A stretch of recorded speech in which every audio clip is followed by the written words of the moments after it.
வீட்டில் பிரெட் இருக்கா? வீட்லேயே ரொம்ப சூப்பரா 10 நிமிஷத்துல செஞ்சு குடுத்தா தட்டே காலியாகிற அளவுக்கு ஒரு பிரெட் பீஸா செய்யலாம்.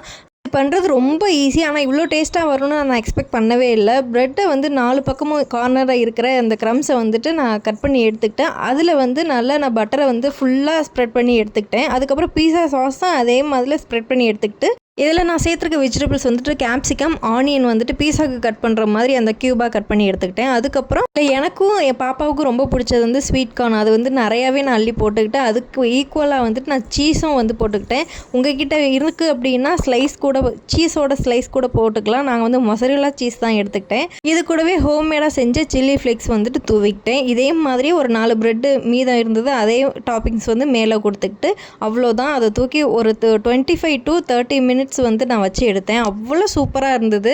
நான் எக்ஸ்பெக்ட் பண்ணவே இல்லை இவ்வளோ டேஸ்ட்டாக வரும் அப்படின்னு. ஏனோ தானோன்னு தான் பண்ணேன். பட் வந்து அவுட்புட் உண்மையிலே ரொம்ப சூப்பராக வந்தது. அந்த பிரெட்டோட லைட்டான அந்த ஸ்வீட் டேஸ்ட்டு, சில்லி ஃப்ளேக்ஸோட அந்த ஸ்பைஸு, அப்புறம் வந்துட்டு நம்ம அந்த பீஸா சாஸோட ஃப்ளேவர் எல்லாமே சேர்ந்து அவ்வளோ அல்டிமேட்டாக இருந்தது.